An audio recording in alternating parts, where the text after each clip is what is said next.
Hi everyone, today I decided to review a new course for the channel Terrible Mouse about a mouse doctor who kills her patients. At first, I didn't understand why this course was so hyped, but once I studied it, I can confidently say that this project is the illegitimate child of Happy Friends. And the source of the hype is also clear. Frankly, this is a very trashy spectacle. A huge pile of blood, dismemberment, and guts. Terrible Mouse has it all. And it's not so much adults who are subjected to all this torture, but children. So I'll warn you in advance, today's course on the review table is not an easy one. Well, if you have a strong psyche, then you're awesome, and you'll be a real gem if you subscribe to the channel right now. Help me reach 10,000 subscribers. Like it and leave your opinions and theories about horror in the comments. And, of course, join my Telegram channel. There's the same mental hospital there as this mouse. I pray for everyone who did everything I listed. Well, let's get back to the horror. Terrible Mouse currently has 4 episodes, each 15 minutes long, for sake.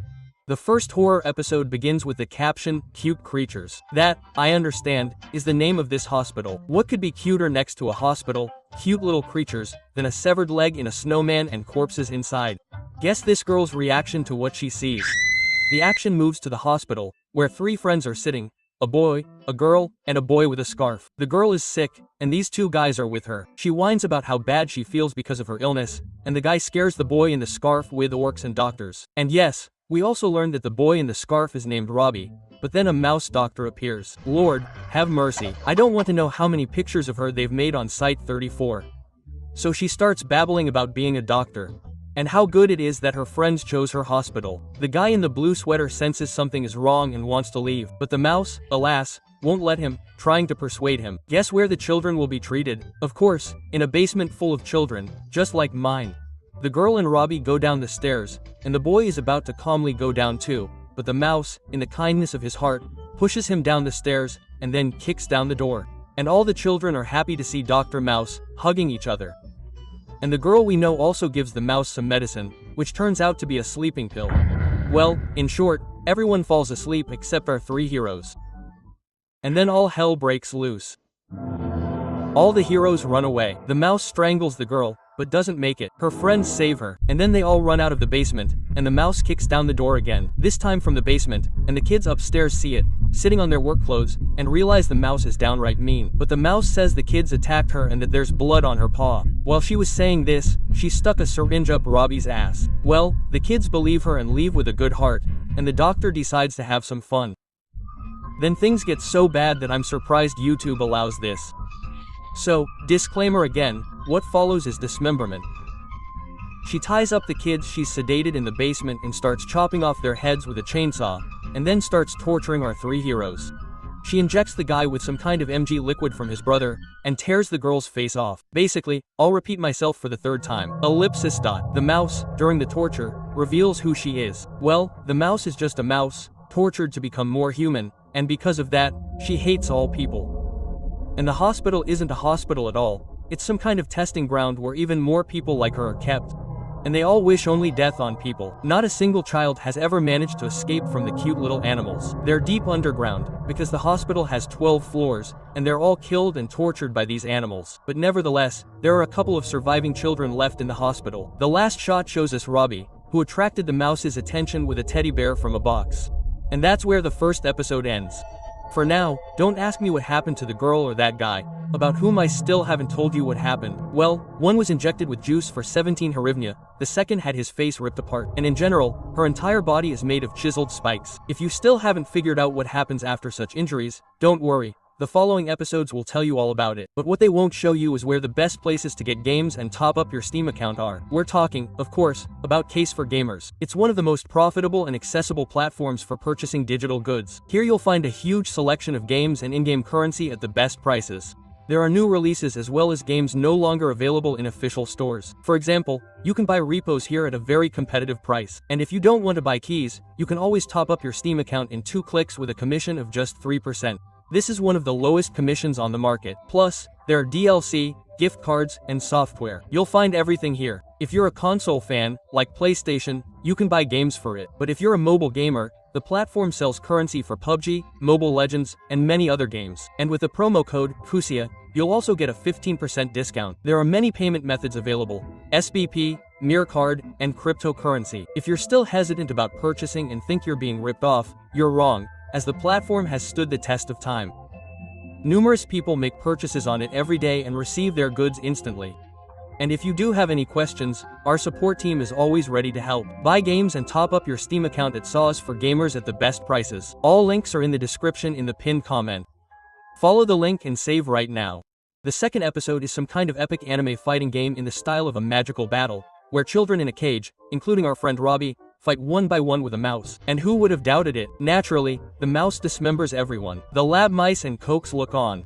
I applaud loudly. And then a new important character appears. A cleaner slug crawls out of the pipe. He's also one of the test subjects, and he's just a little freaked out by what's happening. The cage collapses, and the mouse outside takes our Robbie for another fight. Suddenly, a guy in a blue hat lunges at the mouse with a knife, but the knife deflects the bullets. The guy then starts strangling his opponent, but she's stronger than him, so she easily throws him off.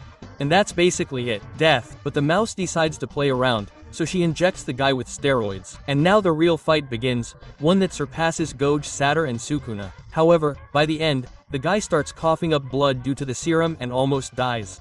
Then the slime can't take it anymore. He runs into the ring and wraps his slime around the mouse. The mice start shooting at the slime with their guns, but bullets won't kill him. He reveals the mouse's name to be Lord and glues it to the ring. He takes the cage's control panel and frees Robbie, whom the mouse had tied up. But while Slime was freeing Robbie, the mice brought a hose with water, which frees the slime. They freed her. Then Lorna shoved the hose into the slime's mouth, defeating it. Robbie escaped, and at the very end, we see a dark figure sitting behind the monitors, controlling the hospital. That's where the episode ends. Yes, you may have a lot of questions about what's happening, but I assure you, everything will become clearer. The third episode picks up with the climax of the second episode.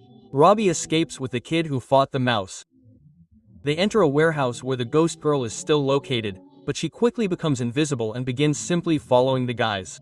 The kid comes to and begins beating Robbie, thinking he's a spy for Lorna. Robbie hides behind a piece of paper with the floors and what's on them written on it. The boy collapses again from exhaustion. Robbie gives him a chocolate bar he stole from somewhere. The guys find a box in the warehouse containing photographs of all the dead people. If you still weren't sure what happened to the girl and boy from the first episode, here they are in the photo in the box. Robbie, of course, bursts into tears, and even the cold-blooded boy feels sorry for him. The next shot introduces us to a doctor sorting human organs into boxes and then sending them to the kitchen, which is the 9th floor. The doctor himself is on the 10th floor, just like our heroes. A child runs past his door, and he drops a bucket. So the doctor realizes there's a person running around somewhere on the floor and goes on the run. Robbie and the boy find a knife in a box and a door numbered 10, where the doctor is. Entering, they see 3 staff members in paintings, plus 2 mice, the doctor himself. His name is Lake. Nearby, a rotting corpse is lying, and the boy kicks its head, sending it flying off like a ball. The scene cuts to the workers, who are apparently experimenting on all the animals. Vorna comes in and asks them to take a slug to his room, to which he is granted permission. Meanwhile, the doctor kills a child with a saw who dropped a bucket in his office. Our 2 heroes find a sign stating that to get into the slaughterhouse, you need to find 5 keys. And yes, by the way, that guy in the hat says his name is Luke Skywalker. The children search the rooms for the keys, and a ghost girl flies after them. And then the doctor appears in the hallway. The children hide in one of the rooms. They hold their breath. But Robert he saw a spider, so he starts screaming, "Stupid autistic." The kids fall out of the room, and the doctor notices them. And so Subway Surfers begins.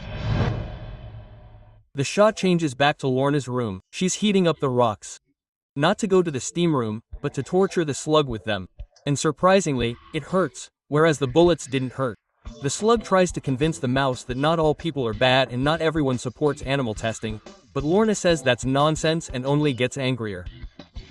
And so she tortures him until it's time for the steam room. Then there's some weird conversation about panties, like the slug wears them, but she doesn't. Well, yeah, the slug manages to untie his pants while she's sleeping. So the first thing he does is grab a knife and prepare to kill Lorna, but his pacifism stops him. He's determined to change the mouse's mind about people. Just then, they start banging on the door furiously. And now we move on to the newest episode. Episode 4 begins just like that, with someone banging on Lorna's door. Slug crawls under the bed in fear, just as the door is being kicked down, and we learn it was another purple mouse doctor. Lema. Now she begins to torture Lorna because she killed the only person Lema trusted. Lorna says she doesn't regret what she did one bit, because all people deserve to die, for which she deservedly receives a cleaver to the cheek, several bottles to the head, and the highlight of the show, a nail driven into her heel. Slug, or rather the demon, as he's called, is struggling with two states. One of them believes the mouse deserves to be tortured for everything she's done, and the other, unable to contain himself, says, "Well, damn, that's so cruel. She's got a normal ass, it's a shame." Quote, and now he's trying to escape the room, but the purple one notices him and attacks.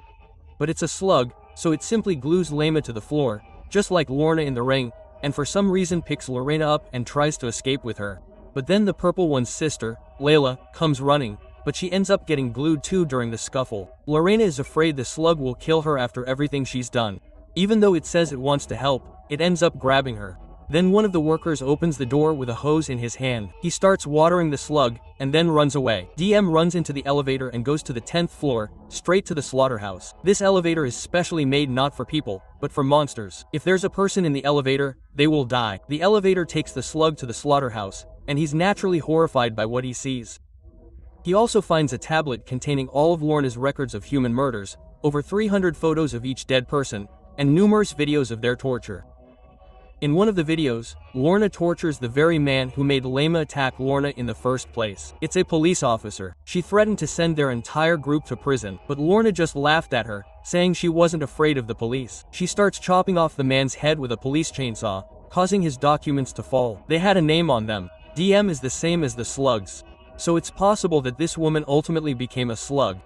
Because she was a police officer, she wants to help everyone. The shot cuts to the children running away from the doctor. They quickly insert all 5 keys into the slaughterhouse door and go inside, meeting DM. Robbie is happy to see him, but Luke reminds him that Lake, who is also not human because of his language, is still chasing them. He enters the slaughterhouse and asks Dima if he saw children running past, to which he replies no. The doctor leaves, and Dima tells the children to get out. Robbie apologizes to the tearful one for almost getting him killed, and Luke enters the elevator. Dima runs, stops Luke, warning him that the elevator is not for humans, but Luke ignores him. Just then, the doctor peeks around the corner. He knew the slug was a liar, so he cuts off his head with his saw. The doctor is about to tear Robbie apart, but Dima grabs him, his head, and runs away. Only the doctor and Luke remain in the elevator. Lake wounds Luke with his saw, and the elevator doors close. You might think the end has come for the hero. The camera scans who is in the elevator. She spots Dr. Luke, causing gun barrels to appear from the holes. The slug manages to knock a hole in the elevator door and pull Luke out. While the doctor is being shot at, the slug reattaches its head. And Luke asks why he's fighting so hard for their lives. What does he answer? That it's a very long story, and he simply doesn't support everything the hospital staff does. However, Lake has activated his rage mode, and he escapes the elevator with multiple bullet wounds. DM sends the children down the ventilation shaft. Robbie is wounded, and he stops halfway. To prevent the children from climbing into the vent, DM lunges at the doctor, gluing him, but the children still rummage. DM saws the slug in half, and only its body remains, no arms or legs. However, while he was doing all this, the children had already climbed into the shaft. So, like a crocodile and a bombardilla, he starts throwing bombs into the vents to see where they're going. The kids start climbing faster, but suddenly they slow down. A bomb flew straight at Luke, but he sent it back to the sender. Lake can't take it anymore. He jumps onto the wall with his chainsaws and is about to eat Luke alive, but Luke still had the knife from the previous episode, so he chops off Lake's tongue, and during the finale, he even stabs him in the eye. Why does the doctor fall? When he arrived, the children were already gone. He received word over his radio that a demon was walking around the 10th floor and needed to be caught, which Lake did. The kids were crawling through the vents at the time, practically reaching the 7th floor. However, one of the mice, who was keeping order, alerts a worker that someone was in the vents. The commanders give the order to throw a gas grenade into the vents, and so they do. The children begin to choke, but they continue to crawl even without air. However, the ventilation opens, and a worker grabs the hatch and pulls it out. Robbie remains inside, suffocating. He has almost no air left in his lungs, so he screams hysterically, no longer thinking about the consequences. The worker pulls him out too, and now the two of them are dragged to a special prison. One of the people in the cell says that the workers are not human at all, that they don't even spare children. In response, the worker only smirks and throws a pot-bellied small fry into the cell. The frame cuts to a slug, about to be released into the water to die forever. Behind all this is Laika, of course, Lorna. She laughs at Dem for thinking she could change her mind about people. Dem screams at the doctor that the mouse is only using him, but in response, only receives a slap. The mouse says that before he dies, he must see our two main characters die. The shot cuts back to the children. They watch as everyone else goes crazy. Some bang their heads against the wall, some scream about wanting freedom, some drink themselves into oblivion. Our mouse appears in the darkness. It rushes toward the children's camera with a chainsaw. And what is it going to do to them? I think it's clear. The last scene shows us a lab where mice are preparing a new subject. Bissy. From the paper, we can read that they want to inject him with an injection that will turn him into a monster. And so they do. The mouse presses a button, and Bissy's body begins to absorb the drug. His eye turns as red as lakes. And that's where the episode ends. This is the kind of crap the horror filmmaker pulled off. It turns out to be some kind of story about a company experimenting on animals. And all this under the guise of a fake hospital. Children came to this hospital for treatment, and the crazy mouse dismembered everyone for fun. I really don't understand what the purpose of this company is then. Is it some kind of huge cartel that dismembers people and then sells their organs? That sounds, well, too stupid. These workers, by the way, also look like Darth Vader's workers. It's also unclear how the heroes will escape from the mouse in the next episode. I seriously doubt that this BC will be able to help the heroes in any way. More likely, on the contrary, he will hinder them, trying to kill, like all the others. Although, of course, maybe not, and he will attack Lake along with Lorna. I also wonder where the ghost girl from the third episode went. Did you think I just stopped talking about her? No, she just disappeared. Well, at the end of the fourth episode, we saw a short shot of a girl sitting in a cage, and I think she will also be a very important character in the future. Will the heroes be saved or not? Well, probably yes. The plot needs to continue somehow, but whether everyone will be saved or someone will die is unknown. I can confidently say that the next episode will definitely not be the finale. I'm sure there will be many more episodes. And to stay up to date with the analysis of the next episodes, subscribe to the channel. I'll try to do it as soon as the episode is released. Like and comment your theories about this horror. And, of course, join my Telegram channel if you're a fan of this horror.